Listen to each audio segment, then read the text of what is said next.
Haryana police भर्ती से जुड़ी एक बड़ी खबर है। हरियाणा पुलिस भर्ती में एक बड़ी राहत मिली है। कांस्टेबल भर्ती में 3 साल की आयु सीमा में छूट दे दी गई है। लंबे वक्त से इसकी मांग हो रही थी, क्योंकि जो अभ्यर्थी हैं उनका ये तर्क था कि कई सारे ओवर एज लड़के हो चुके हैं, परीक्षार्थी हो चुके हैं, लंबे वक्त से बहाली आई नहीं थी, ऐसे में ओवर एज हो गए तो उसमें उनकी क्या गलती है।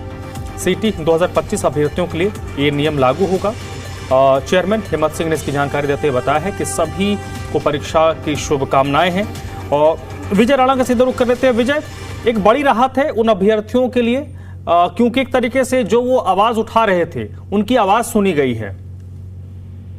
बिल्कुल, क्योंकि अभ्यर्थी यही चिंता थी, क्योंकि सीटी का टेस्ट 3 साल के बाद हुआ था और उसके बाद कई अभ्यर्थी ऐसे थे जिनकी उम्र जो है वो ज्यादा हो चुकी थी भर्तियों के हिसाब से। ये मांग उठाई जा रही थी कि जो सीटी टेस्ट नहीं हुआ है तो उसमें अभ्यर्थी की गलती नहीं है और इसलिए अभ्यर्थी को राहत दी जाए।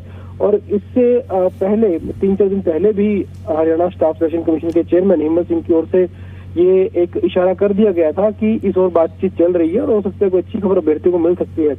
और आज जो है स्टाफ सिलेक्शन कमीशन की ओर से घोषणा कर दी गई कि अभ्यर्थियों को 3 साल की जो आयु छूट है वो दी जाएगी, जिसका जो मुख्य कारण है वो यही है कि 2022 के बाद 2025 में सीटी की परीक्षा जो है वो हुई थी, जिसमें 3 साल का गैप आ गया था और इस वजह से ये छूट है दी जा रही है। इससे जो है लाखों अभ्यर्थियों को फायदा होगा जो फिलहाल इस असमंजस में थे कि वो अब ये नौकरियों को फॉर्म भर सकते हैं नहीं भर सकते हैं। और फिलहाल उन्हें राहत जरूर दी गई है, 3 साल की राहत, एक बड़ी राहत दी गई है। और अब वो जो लोग हैं जो पहले जिनकी उम्र ज्यादा हो रही थी, अब वो भी फॉर्म भर पाएंगे और एक अच्छी राहत इन लोगों को दी गई है और सरकार की ओर से एक बड़ी खुशखबरी अभ्यर्थियों के लिए जारी की गई है। जी नहीं विजय, ये इसलिए महत्वपूर्ण है क्योंकि 3 साल की आयु, क्या जो अभ्यर्थी मांग कर रहे थे, जो ओवरेज हो चुके थे, वो क्या ज्यादा टाइम फ्रेम की मांग कर रहे थे या 3 साल का जो छूट दिया गया इससे वो खुश होंगे? देखिए, वो एक मोटी सी बात इसमें ये सामने आती है कि सरकार ने जब सीटी की परीक्षा शुरू की थी, फॉर्मेट शुरू किया था, तब ये कहा था कि हर साल परीक्षाएं जो सीटी की परीक्षाएं दी जाएंगी और इन परीक्षाओं में उत्तीर्ण होने वाले बच्चे जो हैं उनको आगे सरकारी नौकरियों में भर्ती के लिए बुलाया जाएगा। लेकिन 2022 में सीटी की परीक्षा हुई थी और उसके बाद जिन अभ्यर्थियों ने उसमें परीक्षा दी थी, उसके बाद उन अभ्यर्थियों की जो उम्र है अब क्योंकि वो जो अलग अलग भर्तियां होती हैं, पुलिस की भर्ती की अलग उम्र सीमा होती है और बाकी जो भर्तियां होती हैं, क्लैरिकल पोस्ट में भर्ती होती है, उनकी होती है। कई भर्तियां 42 साल तक भी जो अभ्यर्थी भर्ती हो सकते हैं।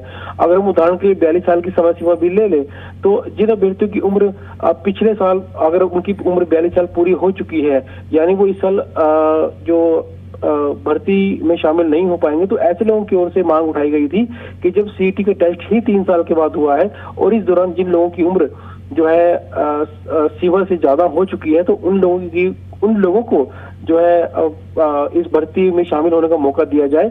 और क्योंकि 3 साल से भर्ती परीक्षा नहीं हुई थी तो उन्होंने उम्र की सीमा बढ़ाने की मांग की थी, तो सरकार ने भी इसी बात को ध्यान में रखा है कि 3 साल से सीटी की परीक्षा नहीं हुई है और 3 साल के बाद हुई है, तो इन लोगों को भी 3 साल की जो छूट है वो दी जानी चाहिए। तो उसी हिसाब से लोगों को 3 साल की छूट अब दी गई है और इस 3 साल के दायरे में जो भी लोग आएंगे वो भी, चाहे उनकी उम्र ज्यादा हो चुकी है, वो भी इन भर्ती परीक्षा में बैठ सकेंगे। जी